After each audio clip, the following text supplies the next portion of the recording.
ఒకే Telugu view పాయింట్కి తిరిగి స్వాగతం. అమెరికా విదేశాంగ నీతి మరి సక్సెస్ అయ్యిందా, ఫెయిల్ అయిందా? ప్రపంచంలో అత్యంత శక్తిమైన దేశం ఏదైనా ఉందంటే అది అమెరికా. World's largest economy. దాన్ని బీట్ చేసేవాళ్ళు ఎవరు లేరు.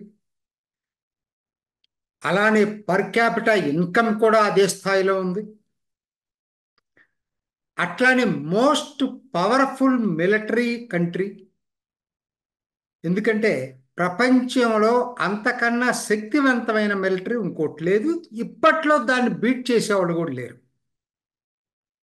అలానే ఫస్ట్ ప్రజాస్వామ్య రిపబ్లిక్ 1776లోనే ఎటువంటి చక్రవర్తి లేకుండా ప్రజలే ప్రభువులని చెప్పి ప్రకటించుకున్నటువంటి గొప్ప దేశం.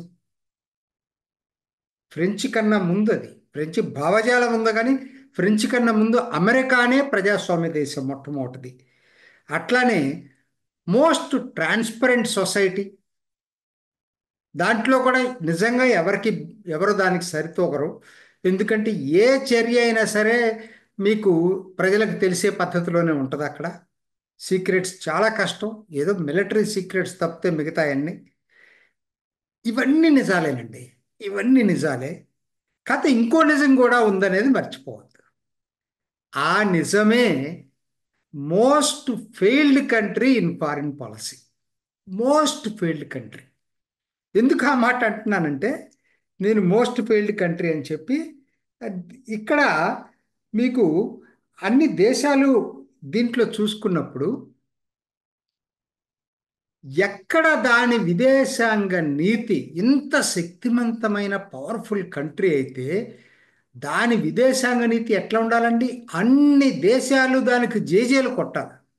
డబ్బుల కోసం మాట్లాడతారేమో కానీ కానీ వాస్తవానికి ఇవాళ అటువంటి పట్టు దేశాల మీద అమెరికాకు లేదు.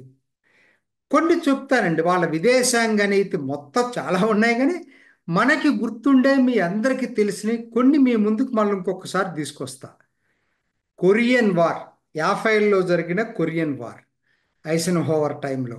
అది కొరియాని మొత్తం ఆక్యుపై చేసి కమ్యూనిస్టు కొరియాగా మార్చాలని ప్రయత్నం చేసినప్పుడు అమెరికా ఇంటర్వ్యూన్ అయ్యి పార్షియల్లీ సక్సెస్ఫుల్. కనీసం సగం దేశాన్ని దక్షిణ కొరియా పేరుతోటి ప్రజాస్వామ్య దేశంగా ఉంచగలిగింది. మిగతాది కమ్యూనిస్ట్ కొరియాగా ఉంది, నార్త్ కొరియా. అదొక్కటే పార్షియల్ సక్సెస్ఫుల్. తర్వాత జరిగినటువంటిది మీ అందరికీ తెలిసింది వియత్నాం యుద్ధం. వియత్నాం యుద్ధం ఆర్భాటంగా మొదలుపెట్టి చివరికి పేలవంగా విఫలమైనటువంటిది వియత్నాం యుద్ధం. పేలవంగా ఏంటి, దారుణాతి దారుణంగా విఫలమైందని చెప్పొచ్చు అమెరికా అక్కడ వియత్నాంలో. Total failure. ఆ తర్వాత వచ్చింది ఆఫ్ఘన్ యుద్ధం. సరే, దానికి వెళ్ళటానికి మొదటి భాగం బాగానే ఉంది.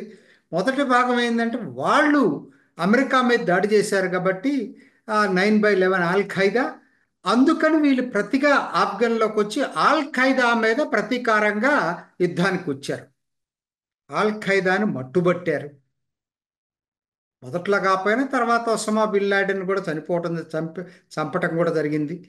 సో పార్ట్ 1 ఆఫ్ఘన్ యుద్ధం విజయం. కడత అది పూర్తి కాల. మధ్యలో ఏమైపోయిందంటే అనవసరంగా ఈ యుద్ధం జరిగే టైంలోనే ఇరాక్ తోటి యుద్ధంలోకి వెళ్ళారు. అది అవసరం లేదు. అక్కడేదో మారణాయుధాలు, మానవాళిని నాశనం చేసే మాస్ డిస్ట్రక్షన్ వెపన్స్ ఉన్నాయని చెప్పి పేరుతోటి సద్దాం హుస్సేన్ స్వతంత్ర దేశమైన ఇరాక్ మీద దాడి చేశారు. మరి ఏమైందండి అక్కడ? అక్కడేమన్నా వీళ్ళు సక్సెస్ అయ్యారా అంటే నా దృష్టిలో టోటల్ ఫెయిల్యూర్. ఈ రోజుకి ఆ కంట్రీ కయాస్ ఎలా ఉందో తెలియదు. ఆ కంట్రీలో ఐఎస్ఐఎస్ ప్రవేశించి దాన్ని నాశనం చేశారంటున్నారు. ఇప్పటికే ఉన్నాయి అక్కడ స్థావరాలు. అసలు షియాలు సున్నీలు తన్నుకోవటం సరిపోతా ఉంది అక్కడ. ఎందుకు ఇంకొక దేశం మీద దాడి చేయాలి? దాంతో జరిగింది ఏంటంటే అక్కడ ఫెయిల్ అయ్యారు. ఇరాక్లో. దాంతోపాటు ఆఫ్ఘన్ రెండో పార్ట్లో ఫెయిల్ అయ్యారు. టోటల్లీ ఫెయిల్డ్ ఆఫ్ఘన్లో. అసలు నువ్వు వెళ్ళింది ఏంది? ఆల్ ఖైదాని నిర్మూలించడానికి వెళ్ళి తర్వాత ఏంటి నువ్వు నేషన్ రీబిల్డింగ్ పేరుతోటి శాశ్వత టెస్ట్ వేశావు.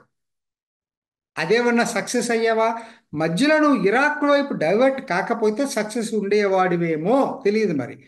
ఇరాక్ తోటి ఎప్పుడైతే డైవర్ట్ అయిపోయి ఇరాక్ మీద యుద్ధం చేశావో అసలు నీకు మోరల్ గ్రౌండ్ పోయింది. నంబర్ 1 మోరల్ గ్రౌండ్ పోయింది ఆ దేశం మీద ఎప్పితే.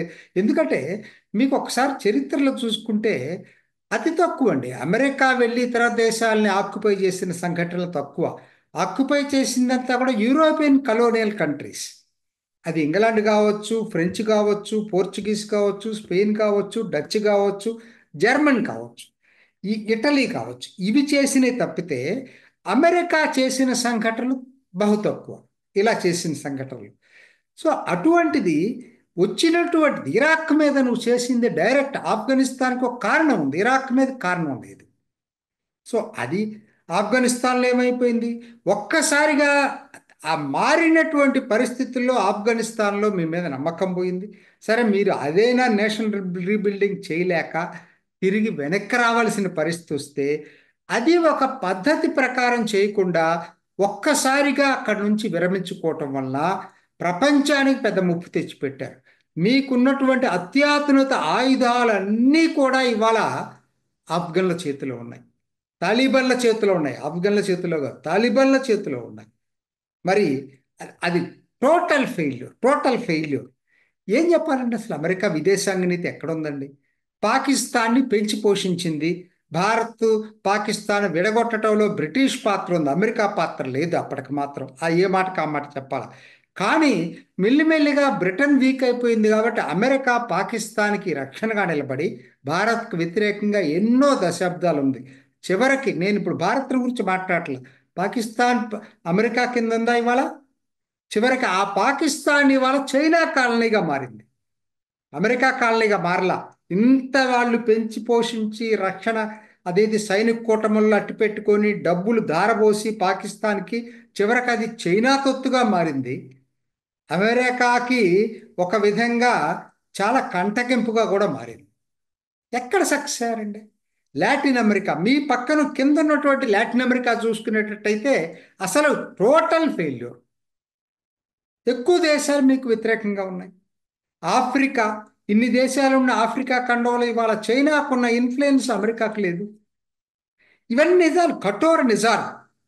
సరే నేను ఏదన్నా ఉంటే ఎప్పుడో వాళ్ళు చెప్పుకునేది సెకండ్ వరల్డ్ వార్ అయిపోయిన తర్వాత యూరప్ రీకన్స్ట్రక్షన్ ప్లాన్ తోటి బాగా చేశారు. అదొక్కటే వాళ్ళు చేయగలిగారు. రెండోది ఇజ్రాయెల్ ఏర్పడినప్పుడు వాళ్ళ పాత్ర లేదు, కానీ తర్వాత ఇజ్రాయెల్ అక్కడ నిలదొక్కుకోవటానికి అమెరికానే కారణం. ఈ రెండే కనపడుతున్నాయి నాకైతే. ఇంకా చాలా ఉండొచ్చు, ఎక్కువ ప్రముఖంగా కనపడే ఈ రెండే. సో ఎందుకని ఇంత ఫెయిల్యూర్ అమెరికా విదేశాంగ నీతి అండి?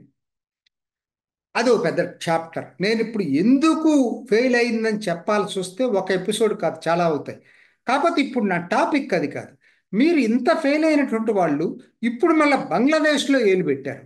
బంగ్లాదేశ్లో మీరు ఎన్నికైనటువంటి షేక్ హసీనా ప్రభుత్వాన్ని కూలగొట్టి మిలిటరీని తీసుకొచ్చి పేరుకి మిలిటరీ ప్రభుత్వం ఇవాళ పరిపాలన చేస్తుంది. సలహాదారుడుగా మహమ్మద్ యూనస్ మీ అనుచరుని తీసుకొచ్చి పెట్టుకున్నారు, మహమ్మద్ యూనస్ని. ఆయన నిన్న అమెరికా వెళ్ళి ఏం మాట్లాడాడు? అమెరికా వెళ్ళి ఏమంటాడంటే ఆయన ఇది మనం పద్ధతి ప్రకారం ఒక ప్లాన్ ప్రకారం చేశామని అమెరికా పూర్వ అధ్యక్షుడు బిల్ క్లింటన్ ముందు చెప్పాడండి. అంటే ఇదంతా జరిగింది అప్పటి నుంచి ప్లాన్ చేసి అనుకున్న ప్లాన్ ప్రకారమే ఒక పక్కాగా జరిగిందని చెప్పాడు మహమ్మద్ యూనస్. అంటే ఇది మీరు చేసిన పని. బంగ్లాదేశ్ మిలిటరీ తిరుగుబాటుకు మీరు ప్రధాన కారణం, వెనక్కుండి నడిపించారు. మీ అమెరికా రాయబారి అప్పుడే చెప్పాడు. హసీనా అప్పుడే అంది, ఒక తెల్లాడొచ్చి మీకు నన్ను హెచ్చరించాడు సెయింట్ మార్టిన్ ఐలాండ్ ఇవ్వకపోతేనని. ఇప్పుడు మేము దాని గురించి కూడా మాట్లాడలేదు. నా సమస్య ఏంటంటే నువ్వు చేసిన పని ఇప్పుడు భారత్కి పెద్ద ముప్పు తీసుకొచ్చి పెట్టింది. ఏం చేస్తావా? నీ ఫెయిల్డ్ ఫారెన్ పాలసీ తీసుకొచ్చి పెట్టి ఏం చేసావు నువ్వు? ఇప్పుడు అక్కడ రాడికల్ ఎలిమెంట్స్ అన్నింటినీ ఎంకరేజ్ చేసావు బంగ్లాదేశ్లో. వాళ్ళందరిని విడుదల చేశారు జైలు నుంచి. ఏబిటి లీడర్ని విడుదల చేశారు. చాలా అతి కరుడుగట్టినటువంటి ఉగ్రవాదులు, ఫండమెంటలిస్టులు. ఇప్పటికీ జేఎంబి ఉంది అక్కడ, ఐఎస్ఐఎస్ యూనిట్స్ ఉన్నాయి. ఇవాళ వాళ్ళందరికీ ఊతం వచ్చింది హసీనా వెళ్ళిపోవటం వల్ల. సరే, ఆ రాష్ట్రం వరకు ఉంటుందా అంటే భారత్కి పెనుముప్పు ఇవాళ. భారత్ తూర్పు సరిహద్దు కనీసం ప్రశాంతంగా ఉందనుకున్నాం. ఇల్లీగల్ ఇమ్మిగ్రెంట్స్ ఉన్నా అది ఒక ఇష్యూ అయితే, కనీసం మనకి ముప్పు లేదనుకున్నటువంటి తూర్పు సరిహద్దు ఇవాళ పూర్తి ప్రమాదంలో పడిపోయింది. పాకిస్తాన్ కన్నా అత్యంత ప్రమాదకరంగా తయారవుతున్నారు అక్కడ రాడికల్ ఎలిమెంట్స్. మరి దీనికి కారణం ఎవరండి? మీరేగా కూల్చింది హసీనాని. అంతకన్నా ముఖ్యమైనదండి, మీరు అందరూ గుర్తించాల్సింది ఇది. చివరగా నేను చెప్పే పాయింట్ చాలా ఇంపార్టెంట్ పాయింట్. మనకున్నటువంటి చికెన్ నెక్ కారిడార్ ఏదైతే ఉందో, ఎక్కడుందండి? ఉత్తర దినాజ్పూర్, దక్షిణ డార్జిలింగ్, ఆ ప్రాంతాన్ని చికెన్ నెక్ కారిడార్ అంటాం. ఆ కారిడార్కు తూర్పున బంగ్లాదేశ్ ఉంది, పశ్చిమాన ఏముందండి? పశ్చిమాన మన బీహార్లోని కిషన్గంజ్, పురూలియా జిల్లాలు ఉన్నాయి. ఎందుకు ఈ మాట అనాల్సి వస్తుందంటే, రాడికల్ ఎలిమెంట్స్ అక్కడ ఇక్కడ తీవ్రంగా ఉన్నాయి. నేను ముస్లింలు మెజారిటీ ఉన్నారు కాబట్టి మాట్లాడట్లేదు, రాడికల్ ఎలిమెంట్స్ అక్కడ ప్రవేశించినాయి కాబట్టి మాట్లాడుతున్నాను. ఎందుకంటే మీకు కిషన్గంజ్, పురూలియాలో కూడా స్లీపర్ సెల్స్ ఉన్నాయి. ఇవాళ నేను చెప్పట్లా, ఇంటెలిజెన్స్ వింగ్స్ చెప్తున్నాయి.